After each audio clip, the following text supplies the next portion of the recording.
Good morning everyone. आज का अपना टॉपिक रहेगा इक्विटी शेयर्स को इश्यू कैसे करें और ट्रेड कैसे करेंगे और री इश्यू कैसे करेंगे, ये टॉपिक अपने रहेंगे। जिसमें शेयर को किस प्रकार से इश्यू किया जाता है, application, allotment, first call, second call, ये इंट्रियाँ लगभग आपको आती है। उसके बाद कोई पेमेंट नहीं करता है, उसको किस प्रकार से आपको शेयर्स पर कार्रवाई करनी है, और फिर आपने जो शेयर जब्त किए हैं उनको किस प्रकार से रीइश्यू करना है, उससे रिलेटेड मेन जो प्रॉब्लम आती है बच्चों में, वो हम आज बात करते हैं।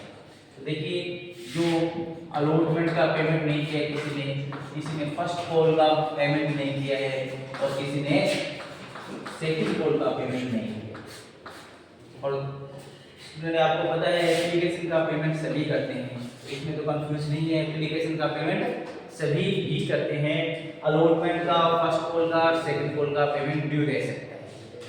और ये कंपनी की इंटरनल पॉलिसी है कि वो इस पर फर्स्ट कॉल के बाद या सेकंड कॉल के बाद शेयर को जब्त करती है। इसके लिए अपने को शेयर को ट्रेड करने की एंट्री करनी है। क्या एंट्री होगी? तो देखिए, एंट्री बिल्कुल ही आसान है। Equity share capital account DR, equity share capital account DR, और अलॉटमेंट में आपके सिक्योरिटीज प्रीमियम की है, और यदि वो कलेक्ट नहीं हुआ है तो आपको सिक्योरिटीज प्रीमियम को भी क्या करना है, डीआर करना है। इसके लिए अपन क्या करते हैं, वर्किंग नोट बनाते हैं, उसमें हम क्लियर करते हैं कि एप्लीकेशन के साथ, अलॉटमेंट के साथ यदि सिक्योरिटीज प्रीमियम कलेक्ट है या नहीं है, इसकी अपने को वर्किंग नोट में कैलकुलेशन करनी होती है। ठीक है, तो मान लीजिए सिक्योरिटीज प्रीमियम का पैसा भी आपको कलेक्ट नहीं हुआ है, तो अपन क्या लिखेंगे, securities premium account D R to में equity share allotment to equity share first call to equity share second call, ठीक है, और टू शेयर फोर्थ। ये आपको एंट्री तो ये है।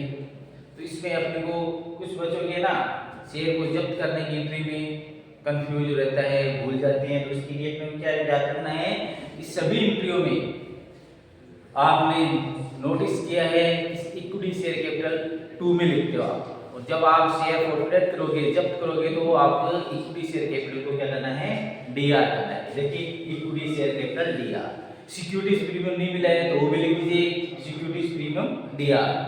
तो ये यहाँ पर कितने पैसे रखने हैं इसकी कैलकुलेशन पता है। कुछ बच्चों के क्या है कि एंट्री तो याद है, परंतु उसमें कितने अमाउंट रखने हैं, यहाँ पर कितना अमाउंट रखना है, इसमें कंफ्यूज रहता है कि इक्विटी शेयर कैपिटल डीआर कितना करना है। इसके लिए बिल्कुल ही आसान है, आप नंबर ऑफ शेयर एरिया कितने हैं वो देखिए, जिसको आप जब्त कर रहे हो, तो यहाँ लिखेंगे नंबर ऑफ शेयर्स इनटू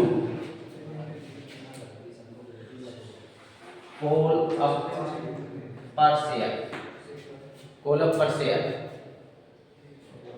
कितने शेयर को आप फॉरफीचर कर रहे हो वो लिखिए, इनटू कॉल अप पर शेयर, और कितने रुपए कर चुके हो कॉल, उसके अकॉर्डिंग। जैसे एप्लीकेशन के आपके पास है 3 रुपए, अलॉटमेंट के हैं 2 रुपए, फर्स्ट कॉल के हैं 3 रुपए, और सेकंड कॉल के हैं 2 रुपए, और आपने सभी कॉल कर लिया है, इनटू 10 से किया जाएगा। और ये काम आप फर्स्ट कॉल के बाद कर रहे हो तो कितने से किया जाएगा, 8 से किया जाएगा। समझ वाली बात आपके, फर्स्ट कॉल के बाद आप जब कर रहे हो तो ये 8 से किया जाएगा, और फाइनल कॉल के बाद आप जब कर रहे हो तो 10 से मल्टीप्लाई करना है। नंबर ऑफ शेयर कितने हैं उनको वो वहां पर लिखा जाएगा। क्लियर? सिक्योरिटीज प्रीमियम, अब सिक्योरिटीज प्रीमियम में जैसे आप ए के, बी के और सी के तीनों के शेयर जब्त कर रहे हो, और ए की सिक्योरिटीज प्रीमियम है वो एरिया है, तो आपको ये देखना है कि ए की सिक्योरिटीज प्रीमियम अमाउंट कितनी होती है। जैसे मिस्टर ए है, इसके 100 शेयर तो एरिया है, और सिक्योरिटीज प्रीमियम के 2 रुपए है, तो इसको 100 को आपको 2 से मल्टीप्लाई करना है और 200 यहाँ रखना है। इसमें भी बच्चे मिस्टेक क्या करते हैं, जैसे ए के 100 है, इसके 200 है, इसके 300 है, टोटल शेयर्स आप जो करो 600, तो 600 into 2 कर देते हैं, तो ये गलती हो जाती है। तो अपने को ध्यान रखना है, ए है जिसने आपको अलॉटमेंट का पेमेंट नहीं किया था, और ए ने अलॉटमेंट के साथ सिक्योरिटीज प्रीमियम का भी पेमेंट नहीं किया है, ठीक है। तो 600 है, इसमें से बी और सी के भी इसमें तो, और बी और सी ने तो फर्स्ट और फाइनल कॉल का पेमेंट नहीं किया था, इसलिए अपने को ध्यान रखना है कि सिक्योरिटीज प्रीमियम अलॉटमेंट के साथ है, और अलॉटमेंट पे किसने पेमेंट नहीं किया है उसकी प्रीमियम अमाउंट को है एसपी अमाउंट को आपको देखना है, और एसपी अमाउंट को आपको लेस करना है। तो ये, और यदि आपको अपनी research securities premium amount is collect, तो आपको क्या करना है, सिक्योरिटीज प्रीमियम को यहाँ डीआर नहीं करना है, ये अपने को वहीं पर देखना है। तो यहाँ पर अपन लिख देते हैं number of shares into securities premium पर शेयर कितने मांगे, जैसे अलॉटमेंट ना उससे मल्टीप्लाई करना है, और नंबर ऑफ शेयर्स है 600 नहीं करोगे आप 100 से करोगे, क्योंकि आपने ये जो एंट्री की है ये तो 600 एंट्री कर रहे हो आप, अब इसमें गलती में आप क्या करते हो 600 into 2 कर देते हो, तो ये मिस्टर ए है इसने अलॉटमेंट का नहीं दिया है, बी और सी ने तो आपको अलॉटमेंट का पैसे दे दिए, तो इसके एक तो है ही, तो मिस्टेक होगी ना, इसलिए अपने को देखना है कि प्रीमियम का पैसा किसका एरियर है उसको ही मल्टीप्लाई करना है। इसके बाद ये 3 है एरियर अमाउंट, ये तीनों आपने 2 में क्या लिखने हैं, जो आपके पैसे एरियर चल रहे हैं अलॉटमेंट के हैं, अलॉटमेंट लिखिए, फर्स्ट कॉल के हैं फर्स्ट कॉल लिखिए, सेकंड कॉल के हैं सेकंड कॉल लिख दीजिए, जितने आपके एरियर चल रहे हैं वो 2 में आप लिखते जाओगे, ठीक है। ये एरियर अलॉटमेंट का कितना है, फर्स्ट कॉल का कितना है, सेकंड कॉल का कितना है वो लिखोगे, और ये शेयर फॉरवर्डेड अमाउंट है, ये क्या होती है,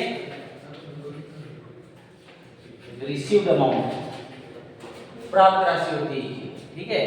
मोस्टली आप क्या करते हो डीआर का टोटल करके ये सीआर में जितने लिखे ये लिख के और अंतर काउंट करके शेयर फॉरवर्डेड में लिख देते हो, परंतु आपको ध्यान रखना चाहिए कि शेयर फॉरवर्डेड वो अमाउंट आती है जो अभी तक इससे कलेक्ट हो रही है, ये नहीं जो आपने अभी तक इसे कलेक्ट कर लिया है। जैसे मिस्टर राम ने आपको अलॉटमेंट का पेमेंट नहीं किया है, फर्स्ट कॉल का नहीं किया, सेकंड कॉल का नहीं किया, इसका मतलब मिस्टर राम ने आपको एप्लीकेशन का दिया है, उसका टोटल करके आप देखोगे, ठीक है। इसी प्रकार से बी है, इसने आपको फर्स्ट कॉल सेकंड कॉल नहीं दिया, इसका मतलब इसने आपको एप्लीकेशन और अलॉटमेंट का पैसा दिया है, उसको मल्टीप्लाई करके टैली करोगे। इसी प्रकार से सी है, उसने आपको फाइनल कॉल का पैसा नहीं दिया है, इसका मतलब क्या हुआ, उसने एप्लीकेशन अलॉटमेंट और फर्स्ट कॉल का आपको पेमेंट दिया है, वो आप कैलकुलेट करके देखोगे, और वो आपके डिफरेंस देख लो, अंतर देख लो, ये आपके उसके इक्वल आएंगे, तो जाके ये एंट्री कंप्लीट हो जाएगी। तो ये तो बेटा आपका है शेयर्स को जब्त करने के लिए, ठीक है। प्रत्येक क्वेश्चन में आपको यहाँ से थोड़ी प्रॉब्लम स्टार्ट हो जाती है, तो आप इस तरीके से लिख लीजिए, इस तरीके से इसको करना है, ठीक है। इसके बाद आपको क्या करना है, कंपनियां क्या करती है, जैसे आपने 1000 शेयर्स को जब्त कर लिया, रीजन ये था इन्होंने पेमेंट नहीं किया, इसलिए कंपनी ने कार्रवाई करके 1000 शेयर को फॉरफिचर कर दिया। अब कंपनी क्या करेगी, कंपनी अपने शेयर को मार्केट में रखना पसंद करती है, कंपनी के शेयर जब मार्केट में रहेंगे तो कंपनी के पास लिक्विड पोजीशन बनी रहेगी, और जब शेयर से कंपनी के पास आ जाएंगे तो वो पैसा है वो मार्केट में चला जाएगा, इसलिए कंपनी चाहती है कि मेरे शेयर मार्केट में रहे, जिससे मेरे पास लिक्विड पोजीशन है वो स्ट्रॉन्ग रहे, इसलिए कंपनी क्या करेगी, 1000 शेयर आपने जो जब्त किए हैं उसको वापस क्या कर देगी, रीइश्यू कर देगी। अब रीइश्यू करने के तरीके क्या क्या है, 3 तरीके से रीइश्यू किया जा सकता है, 3 प्रोसेस है। आपके शेयर की वैल्यू थी 100 और आपने 100 में ही रीइश्यू कर दिया, that is at par reissue. At par आपने किया है, 100 का शेयर था और 100 में फिर दोबारा आपने बेच दिया, रीइश्यू का मतलब है दोबारा बेचना, ठीक है। तो एक तो है एट पार, दूसरी है एट डिस्काउंट और तीसरी है एट प्रीमियम। एट डिस्काउंट का मतलब बेटा ये होता है 100 का था और आपने 90 में इश्यू किए एट डिस्काउंट, और तीसरी कंडीशन क्या है एट प्रीमियम, 120 में क्या है 100 का था और रीइश्यू भी आपने प्रीमियम पर कर दिया, तो इसमें आपको कोई लॉस नहीं है, इसमें लॉस है इसमें बेनिफिट है, ठीक है। तो ये तीनों ही आपको एंट्री आनी चाहिए। सबसे आसान सी एंट्री पहली क्या है, कैसे आएंगे, बैंक अकाउंट दिया टू इक्विटी शेयर कैपिटल, ठीक है। कितने शेयर इश्यू कर रहे हो, 1000, रेट क्या लगेगी 100 मल्टीप्लाई करके अपन लिख देंगे एट पार। इसमें नो प्रॉफिट नो लॉस 100 का था, 100 में इशू हो गया। ये तो है फर्स्ट केस। सेकंड केस में क्या है, डिस्काउंट में क्या है, डिस्काउंट में क्या है तो मैं यहाँ डिस्काउंट में लिखे क्या लिखेंगे शेयर फॉरफिटेड लिख देंगे, डीआर में कर देंगे, ठीक है। शेयर फॉरफिटेड क्या कर देंगे, डीआर कर देंगे। ये हो गया दूसरा केस।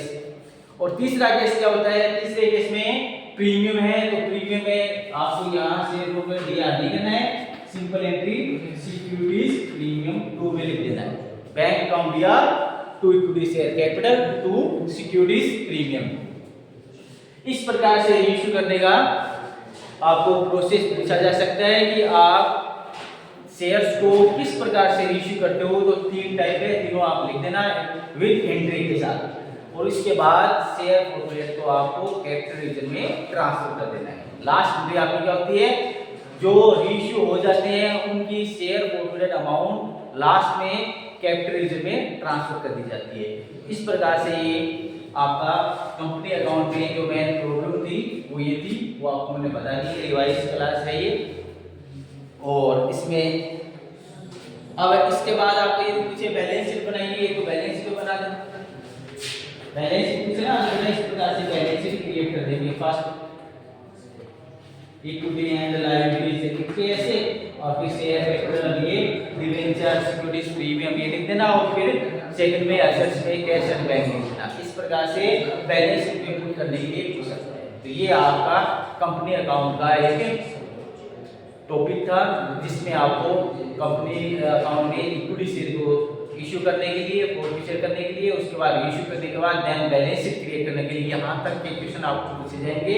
बिल्कुल ही आसान है, 12th में भी आपने पढ़ा है, वही आपकी रिपीट हो रही है। ये पूरी टॉपिक पूरा रिपीट है जो आपने 12th में पढ़ा था ना, वही बेस है। इसको आप तैयार करिए परीक्षा के लिए और सेक्शन सी में आने के चांसेस इसके बहुत है। तो आज की क्लास इतनी है, नेक्स्ट क्लास में नए टॉपिक के साथ स्टार्ट करेंगे। Thank you.